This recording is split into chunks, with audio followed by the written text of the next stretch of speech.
主席，感謝郭偉強議員提出呢一項議案。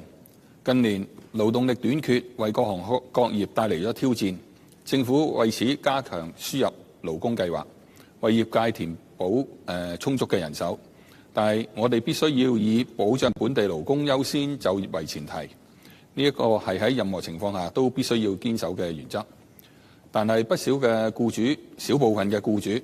佢係濫用咗呢個機制或者轉咗空子，損害咗本地勞工嘅就業機會，甚至把本地同埋外地勞工對立起嚟，係實在有需要係予以正視。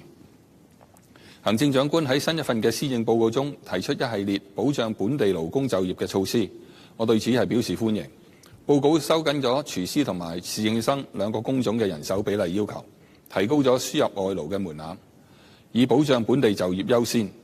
行政長官更加表明會動態留意輸入外勞對本地就業嘅影響。我認為涉及輸入勞工嘅相關工作，應該從預測、落實到監察等全方位推行動態化嘅措施，因時制宜咁樣調整政策，以保障本地勞工權益不受損害。喺勞動力預測方面，人力推算報告係作為收集同埋分析不同行業嘅人力供求情況，一直係政府政策規劃嘅重要依據。但係現時受到地緣政治、科技發展等多重因素嘅影響，勞動市場嘅人力供求狀況發展迅速。而現行嘅報告係以5年為推算週期，並喺中期進行更新。鑑於市場環境嘅劇烈變動，當局可以考慮縮短報告嘅推算期，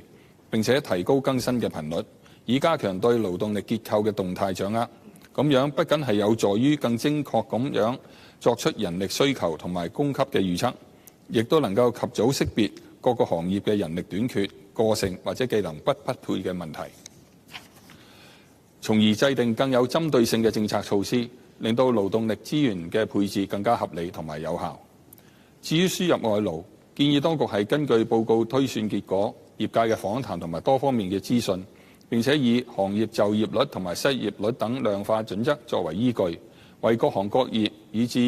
具體嘅職位動態調整配額，對人手充足或者已經供過於求嘅職位，減少或者輸入停止勞工；對於人手長期短缺嘅職位，要適當增加輸入嘅配額。研究如何滿足業界勞動力需求嘅同時，亦都要確保輸入勞工係用於彌補行業人手空缺，而非取代本地僱員嘅就業機會。輸入外勞之後，亦都要繼續監察，當局係有必要加強監管嘅力度。相關部門應該嚴格核查企業提交嘅招聘結果、僱傭合約同埋員工人數列表等文件嘅真確性同埋準確性，增加不定期嘅突擊巡查次數，交叉核對資料，並且跟進投訴個案。同時，當局應該審視濫用機制罰則嘅阻嚇效果，並且視乎情況作出適當嘅調整，防止僱主濫用輸入嘅機制。透過對勞工輸入制度進行動態化嘅檢視同埋管理，相信不但能夠有效保障業界勞動力有合理嘅補充，亦都能夠切實維護本地員工嘅就業機會。我期望政府喺未來能夠謹慎平衡勞資雙方嘅訴求，防止輸入勞工制度被濫用，確保勞動市場健康有序咁發展。另外，非法勞工問題已滲透至多個行業，更加有網約車司機被查出係來自內地，無合法嘅工作資格。而喺內地嘅社交平台小紅書等，亦都出現大量招聘黑工嘅貼文，招聘勞工嚟香港從事非法嘅僱傭活動，形成隱蔽同埋難以監管嘅灰色地帶。我係支持施政報告提出成立跨部門反黑工專責組，以執法行動同埋加強打擊非法勞工。未來當局應該繼續完善監察同埋執法機制，同時運用科技嘅手段提升辨識同埋追蹤能力，